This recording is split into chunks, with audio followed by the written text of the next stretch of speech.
Recently Meghalaya के टिकरी किला district में एक 2 साल की बच्ची में पोलियो वायरस जो है वो वापस से देखने को मिला। WHO के साथ साथ इंडिया का जो हेल्थ एडमिनिस्ट्रेशन है उनके लिए भी एक चिंता का विषय है कि पोलियो, जिसे WHO ने 2014 में इंडिया को पोलियो फ्री डिक्लेयर कर दिया था और लास्ट केस हमने 2010 में डिक्लेयर किया था regarding the polio. Then 3 years तक कोई भी केस नहीं रहा। मार्च 2014 में WHO ने इंडिया को पोलियो फ्री जो है वो डिक्लेयर कर दिया था। बट हाल फिलहाल में मेघालय के टिकरी किला डिस्ट्रिक्ट में इसका एक केस देखने को मिला है। 2 साल की बच्ची है जिसमें ये पोलियो वायरस पाया गया है एंड इस वजह से ये हमारे लिए एक चिंता का विषय बन गया है। सो आज की क्लास में हम जानेंगे पोलियो वायरस के बारे में, देन पोलियो वैक्सीन के बारे में, पोलियो जो है वो किस तरीके से किसी की, एक बच्चे की बेसिकली हेल्थ को इम्पैक्ट करता है, तो वो सब डिटेल हम आज की क्लास में देखने वाले हैं।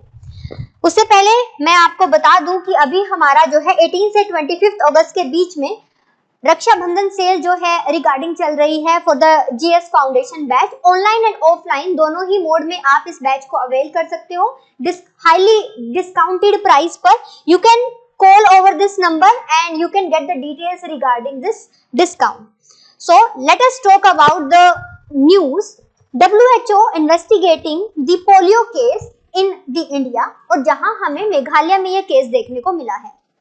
अब चिंता का विषय तो है ही, क्यों? क्योंकि ये जो पोलियो वायरस है ये एक तरीके की कम्युनिकेबल डिजीज है। अब 3 इयर्स तक हमने कोई भी केस जो है वो नहीं डिक्लेयर किया था। रीजन उसके पीछे क्या था? हमारा वैक्सीनेशन ड्राइव।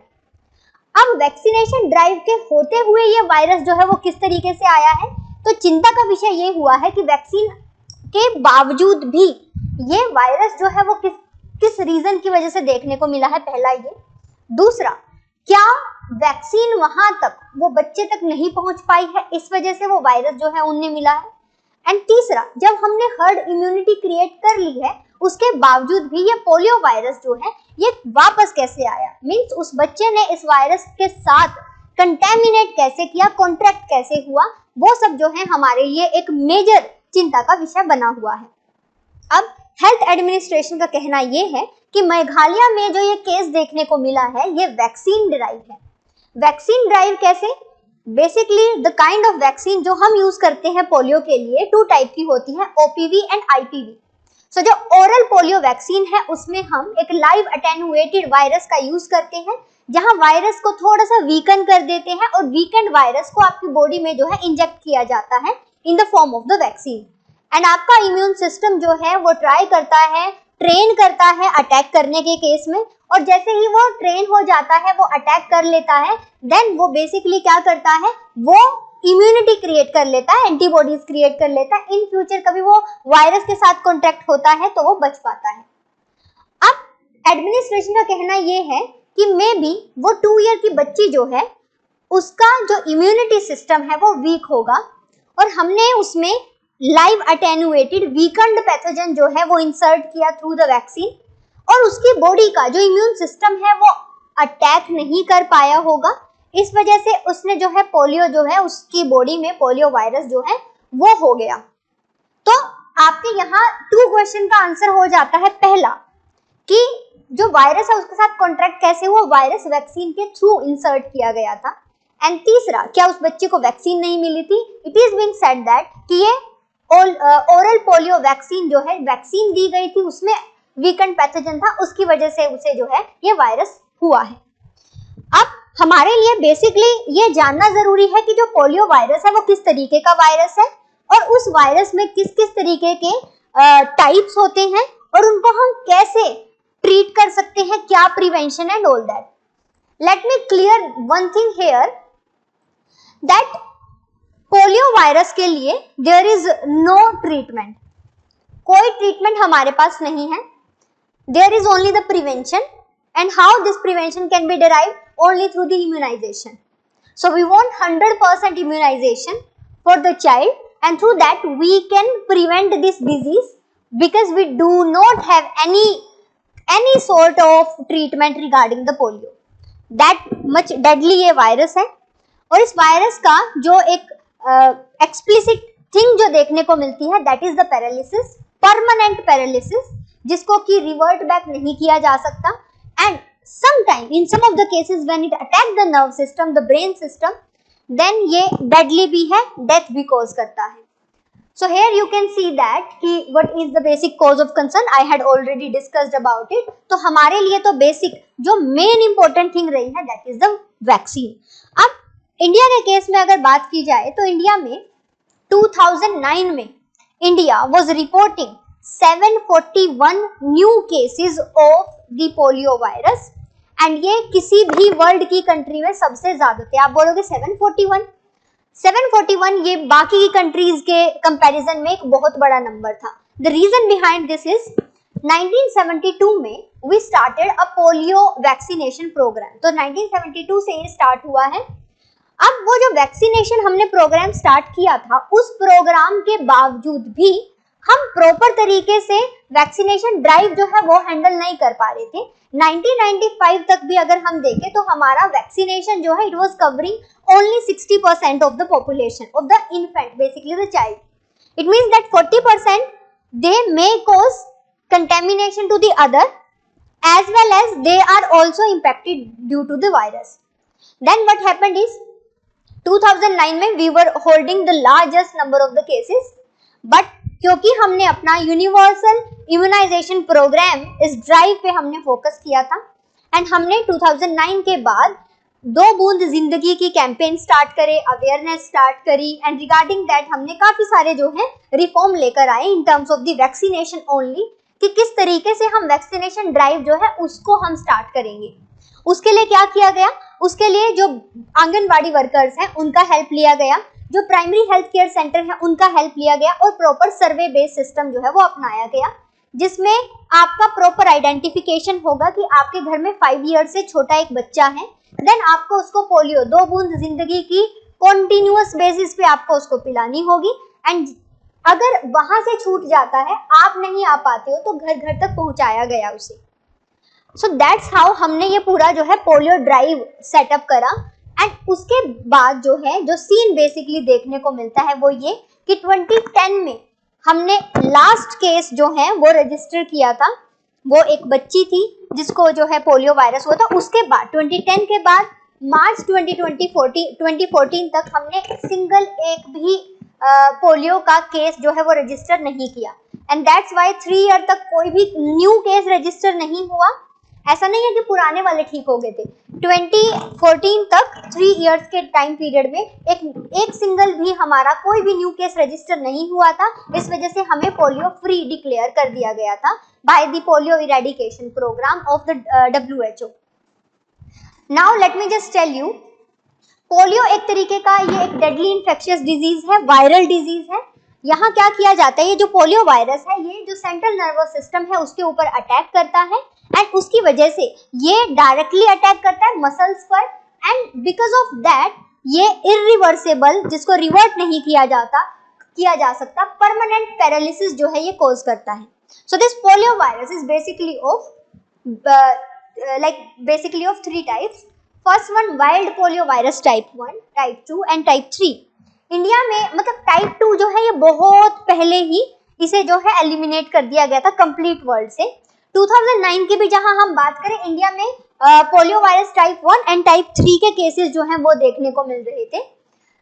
अब पोलियो के जो ये 3 स्ट्रेन है ये बेसिकली पैरालिसिस कॉज करते हैं. ये किस तरीके से ट्रांसमिट होते हैं, as you know it is a communicable disease and all the communicable disease वो किस तरीके से फैलती है, फीजल ओरल रूट के थ्रू. एंड ये मान लीजिए आप किसी के फिजल के कांटेक्ट में आ जाते हैं, किसी फ्लूइड के कांटेक्ट में आ जाते हैं, स्नीज करते हैं, कफिंग करते हैं, उसके थ्रू आपका बच्चा कांटेक्ट में आ जाता है एंड ये वायरस जो है वो उसको इम्पैक्ट करता है. यूजुअली ये चिल्ड्रन जो होते हैं under the 5 year of age उनको इम्पैक्ट करता है, क्योंकि above the 5 year of age वो इम्यूनिटी क्रिएट कर लेते हैं, तो उनके लिए इतना डेडली नहीं होता है. एंड सबसे बड़ा चैलेंज रिगार्डिंग द पोलियो ये है कि सिम्टम जो है वो बहुत नॉर्मल रहते हैं. मीन्स आपको बहुत कोई लार्ज और डिफिकल्ट टाइप ऑफ जो है सिम्टम नहीं आएंगे. आप डायग्नोज ही नहीं कर पाते हो कि ये पोलियो की वजह से हो रहा है और बस इम्पैक्ट क्या देखने को मिलता है, पैरालिसिस. सो इसमें जो नॉर्मल सिम्टम आते हैं, जैसे ही पोलियो वायरस का कांटेक्ट हुआ आपके साथ तो जो सिम्टम आएंगे, नोजिया हो सकता है, वोमिटिंग हो सकती है, माइल्ड सा फीवर हो सकता है, स्टमक एक हो सकता है।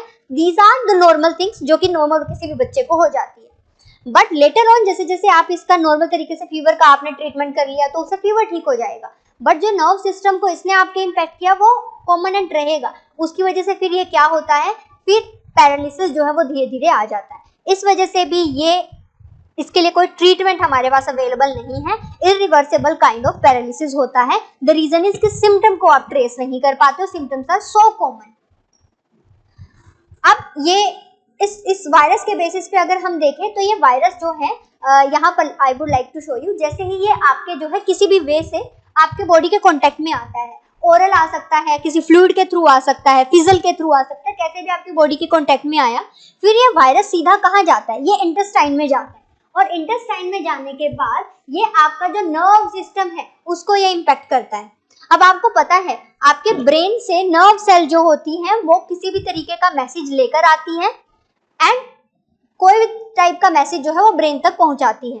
अब आप अपने हैंड को, अपने लेग्स को, अपने फुट को आप हिला पा रहे हो, आप मूव कर पा रहे हो, the reason behind this is because आपका नर्व सिस्टम जो है आपके ब्रेन के सेल के अकॉर्डिंग काम कर रहा है। बट जब ये आपके नर्व सिस्टम के ऊपर ही कंट्रोल कर लेती है तो अगर ब्रेन बोले भी कि पैर हिलाना है, पैर नहीं हिल पाएगा क्योंकि वहां पर नर्व सिस्टम ही जो है वो कोलैप्स हो गया है। तो ये बड़ा रीजन जो है यहाँ पर निकल कर आता है।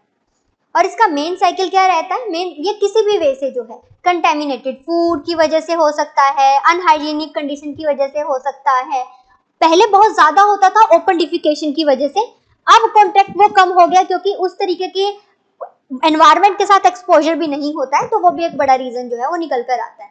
And there are very common symptoms, muscle ache होगा, और पैरालिसिस वो बाद की स्टेज है जब आपको ये फील होता है। इवन आप पाओगे, देखिए वायरल फीवर के दौरान क्या होता है या डेंगू के दौरान क्या होता है कि उस टाइम पर भी आपका जो लेग्स हैं उनमें बड़ा मसल पेन होता है और यू फील लाइक कि आप नहीं चल पा रहे हो। इसी तरीके से पोलियो वायरस में भी हुआ करता था, बट वो सडन पैरालिसिस जो है वो कॉज कर देता था, इस वजह से ये बड़ा ही डेडली माना जाता था। और अगर ये लाइफ सेविंग ऑर्गन के नर्व सिस्टम को ये क्लोज कर देता है, उनको नहीं काम करने देता, तो इस वजह से डेथ भी हो जाती है। अब इंडिया को 2014 में पोलियो फ्री डिक्लेयर कर दिया था बाय द WHO। साथ ही साथ आप पाओगे 1998 में 1934 हमारे पास केसेस थे, 2009 में as I told you 741 cases हमारे पास थे, 2010 में 42, उसके बाद जो है केसेस हमें नहीं जो है रजिस्टर हुए, क्योंकि हमें केसेस रजिस्टर नहीं हुए थे इस वजह से हमें पोलियो फ्री डिक्लेयर कर दिया गया। अब what are the basic factor responsible for this thing? सबसे पहले गवर्नमेंट के इनिशिएटिव, जो 2 बूंद जिंदगी की कैंपेन, अवेयरनेस कैंपेन स्टार्ट किया गया था, it is the outcome of that campaign. And इसमें हमने पल्स पोलियो प्रोग्राम चलाए, प्रोग्राम कोऑर्डिनेशन हमने प्रॉपर तरीके से स्टार्ट किया। एंड अगर आपको कहीं भी गवर्नमेंट की पॉलिसीज के बारे में प्रेज करना है तो you can show the polio immunisation drive. Let me just tell you, 2014 में जो यूनिवर्सल इम्यूनाइजेशन जो प्रोग्राम सेटअप किया गया था, वो प्रोग्राम इम्यूनाइजेशन के लिए बाद में सेटअप किया गया था। उससे पहले हम 2 बूंद जिंदगी का कैंपेन चला चुके थे, जिसमें हम रेगुलर बेसिस पे वैक्सीनेशन ड्राइव जो है वो हैंडल कर रहे थे। अभी जो इम्यूनाइजेशन प्रोग्राम गवर्नमेंट की तरफ से हो रहा है, it is showing commendable results in terms of the child mortality rate और द इन्फेंट मोर्टेलिटी रेट। साथ ही साथ let me just tell you the type of vaccine जिसमें हम बेसिकली बोल रहे हैं कि 2 बूंद जिंदगी के बेसिस पे। So there are basically 2 type of vaccine. One type of vaccine is considered as OPV and another one is called as the IPV. अब let me just clear it in a very comprehensive manner. So जब हम बात करते हैं OPV, oral polio vaccine, it is nothing but it is a kind of live attenuated vaccine. Live attenuated vaccine का मतलब क्या होता है? इट मीन्स दैट यहाँ पर हम जो हमारा लाइव वायरस है उसे ही यूज कर रहे हैं। अब वैक्सीन बेसिकली क्या होती है? वैक्सीन बॉडी में इम्यूनिटी क्रिएट करती है। इम्यूनिटी मींस वैक्सीन बॉडी के एंटीबॉडी सेल और इम्यूनिटी सेल को, बेसिकली द टी सेल, उनको ट्रेन करती है कि इन केस फ्यूचर में अगर ये वायरस आपकी बॉडी में एंटर करता है तो आपको इसके साथ किस तरीके से फाइट करना है। इस बेसिस पे जो है ये वायरस और ये वैक्सीन जो है वो काम करती है। अब यहाँ पर बेसिकली लाइव वायरस के केस में क्या होता है, हम क्या करते हैं, वायरस को पकड़ते हैं। Late me just give you the example. So this is the virus, ठीक है। ये वायरस आपकी बॉडी में एंटर किया और ये क्या करेगा, बाकी के हेल्दी सेल को इन्फेक्ट करेगा और उनके न्यूक्लियस को जो है वो डिस्ट्रॉय कर देगा।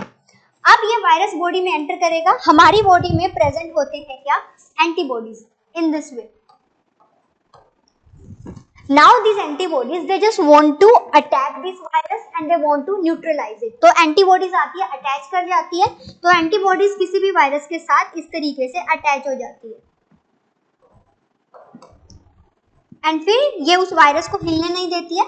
देन हमारी बॉडी में होते हैं किलर टी सेल जो कि आगे इसको वायरस को न्यूट्रलाइज कर देते हैं, मार देते हैं। अब हमारी एंटीबॉडीज को आता नहीं है अटैच होना, उनको हम सिखाते हैं और वो जो ट्रेनिंग उनको दी जाती है वो ट्रेनिंग उनको किसके थ्रू दी जाती है, through the vaccine. Fine, through the vaccine. अब in the live attenuated vaccine हम क्या करते हैं, हम लाइव वायरस को यूज करते हैं। तो लाइव वायरस को अगर हम आपकी बॉडी में भेजेंगे तो इट मीन्स हम तो खुद से ही आपको इन्फेक्ट कर रहे हैं, बट हम क्या करते हैं, उस वायरस की जो खुद की कैपेसिटी है उसको कम कर देते हैं। सपोज करो अगर वो 100% डिस्ट्रक्शन कर सकता है अकर, तो हम उसकी कैपेसिटी को कम कर देते हैं और उसमें सिर्फ 20% ही डिस्ट्रक्शन की कैपेसिटी रखते हैं। तो हम क्या करते हैं, हम इस तरीके से जो वायरस है उसे भेज देते हैं बॉडी में, और बॉडी में भेज देने के बाद इस वायरस को हमारी एंटीबॉडीज क्या करती है, इसके साथ फाइट करती है। वो सीख जाती है कि इस टाइप का वायरस है तो उसके साथ कैसे लड़ना होगा। कि सपोज करो इस वायरस को अगर कराटे आते हैं तो हमने कराटे सिखाने पड़ेंगे, अगर जो है इस वायरस को जो है तलवारबाजी आती है तो हमें तलवारबाजी सिखानी पड़ेगी। इस वे में समझ लीजिए। अब हुआ क्या है, मेघालय के केस में हमने live attenuated, basically we are having the OPV vaccine ना, जो ओरल बेसिकली दी जाती है, तो हमने लाइव वायरस ही भेजा था। अब ये आपकी इम्यूनिटी का काम है, हमने तो सिर्फ 20% कैपेसिटी वाला ही भेजा था। अब आपकी बॉडी इतनी ज्यादा वीक थी कि आप उस 20% वायरस से भी इन्फेक्ट हो गए, और यही मेघालय के केस में देखने को मिलता है।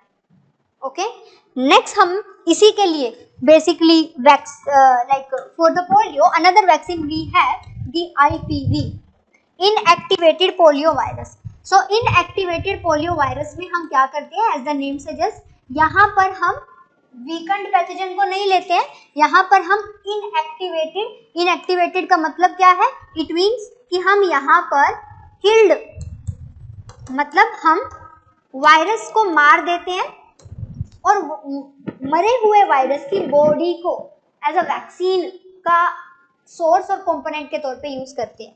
How it is being done, ये कैसे किया जाता है। अब हमें क्या करना है, हमें तो बस अपनी एंटीबॉडीज को ये सिखाना है कि कोई इस शेप का आएगा, उसके साथ आपको ऐसे अटैच होना है। हमने तो सिर्फ इतना सिखाया है। जैसे for example let me just tell you, आपने कोवैक्सीन और कोविशील्ड के बारे में तो सुना ही होगा। अब जो हमारा कोविड वायरस है तो वो वायरस कैसा है, वो वायरस है इस तरीके से, उसके पास क्या है, उसके पास अपना जो है प्रोटीन शील्ड है। तो उसके लिए इस टाइप की वैक्सीन, उसके लिए इस टाइप की वैक्सीन काम नहीं कर सकती है। क्यों? क्योंकि वो तो ऐसे वाले में अटैच हो सकती है, ये राउंड वाले में वो कहाँ फंसेगी। इसलिए हमने कोवैक्सीन और कोविशील्ड के थ्रू क्या किया है, ट्रेन किया है किसे, एंटीबॉडीज को, कि अगर कोई ऐसा आया तो आपने क्या करना है, आपने इस टाइप की एंटीबॉडीज बनानी है और उसको वहां पे अटैच कर लेना है ताकि टी सेल आए और उसे मार दे। दैट्स वाई इनएक्टिवेटेड वैक्सीन में ओनली हम body of the virus use करते हैं, जिसमें हम किल्ड वायरस को यूज करते हैं। तो पोलियो के लिए we have to, it has been thought of कि मेघालय में ओपीवी जो है वो वैक्सीन दी गई थी, एंड बिकॉज ऑफ दैट जो बच्चा था उसका इम्यूनिटी सिस्टम वीक था, वो वीकेंड पैथोजन भी उसे इन्फेक्ट कर गया, तो ये केस देखने को मिलता है। इस वजह से कंसर्न की हमें जरूरत नहीं है। So here the details of the oral polio vaccine, that is a live attenuated vaccine. There is the inactivated polio vaccine and इसके ये किसका पार्ट है? ये हमारे मिशन इंद्रधनुष का पार्ट है, जिसमें हम now we are giving the 12 vaccine. अभी रिसेंट में Feb 2024 में हमने सर्वाइकल कैंसर के लिए भी वैक्सीन जो है 9 to 14 की एज ग्रुप की जो गर्ल्स हैं उनके लिए वो वैक्सीन ड्राइव भी हमने स्टार्ट किया है। मिशन इंद्रधनुष हमने जो है दिसंबर 2014 में लॉन्च किया था। इसे यूनिवर्सल इम्यूनाइजेशन प्रोग्राम या यूनिवर्सल इम्यूनाइजेशन कवरेज के नाम से भी जाना जाता है। यहाँ मेन फोकस था कि हमें इम्यूनाइजेशन करना है, ज्यादा से ज्यादा हमें उस रूटीन को बनाकर रखना है। अब आपको पता होगा जब भी किसी चाइल्ड का बर्थ होता है तो उसको एक कार्ड दिया जाता है बर्थ के साथ ही कि इस मंथ में इस वीक में इस बच्चे को ये वाली वैक्सीन जो है वो लगवानी है, तो ये प्रोवाइड करवाया जाता है। Now they have some strategies as well. We are focusing upon the community engagement, जिसमें हाल फिलहाल में हम आशा वर्कर जो हैं उनको यूज कर रहे हैं। Let me just tell you, in the primary health care center, this is a kind of personal experience कि जो आशा वर्कर हैं, their behavior, their knowledge, their professionalization, that is not up to the mark. Government को as in the form of the suggestion, they have to work upon the experiences, qualification, training of the Asha workers as well as their communication skill, because आपने देखा होगा आज के time period में बहुत ज़्यादा paediatricians जो होते हैं they used to like treat the child with a very delicate, बहुत ज़्यादा अच्छे तरीके से वो केयर करते हैं। in comparison to that आप प्राइमरी हेल्थ केयर सेंटर में जाओगे और आप उनको देखोगे जो आशा वर्कर वहाँ बच्चों को संभाल रही हैं, वहाँ बच्चों को केयर कर रही हैं, वो उसमें जमीन आसमान का अंतर देखने को मिलेगा। और यहीं कहीं हमारे गवर्नमेंट सेक्टर पीछे रह जाता है। So that is not in terms of the government policy, that is in terms of the man power which is handling those power. Okay, so next, the polio free countries USA, Canada, UK, Australia, Germany, France and Japan, although India as well, but there are some polio infected countries और हमारे तो near by ही है। पाकिस्तान का हाल देखिए, अफगानिस्तान का हाल देखिए, and some African countries like Nigeria, Somalia and the middle east country Yemen, तो यहाँ पर भी केसेस देखने को मिलते हैं। ग्लोबल पोलियो इरेडिकेशन इनिशिएटिव में 1988 में इसको लॉन्च किया था और आप ध्यान दीजिए 1972 से इंडिया में इम्यूनाइजेशन स्टार्ट हो गया था, बट वो इतना ग्रेट एक्सटेंट से तो नहीं था, बट स्टिल स्टार्ट तो हो ही गया था। पोलियो के बारे में अवेयरनेस क्रिएट करने के लिए we used to celebrate the world polio day on the 24th October, जिसमें हम अवेयरनेस क्रिएट करते हैं अबाउट द पोलियो। इसी के साथ साथ we have some polio eradication measures in India. We have the pulse polio programme, we have the intensified mission Indradhanush 2.0, universal immunization programme. अब मेघालय का case is not of that much concern, it is just हमें वो बच्ची को अच्छे से treat करने की जरूरत है, बिकॉज अर्ली स्टेज में अगर पता चल जाता है टू सम एक्सटेंट हम उसको कंट्रोल कर सकते हैं। साथ ही साथ में ये एक लर्निंग है for the parents of the child कि एक बच्चे का nutrition in the early age बहुत ज़रूरी है जो है मेंटेन करना।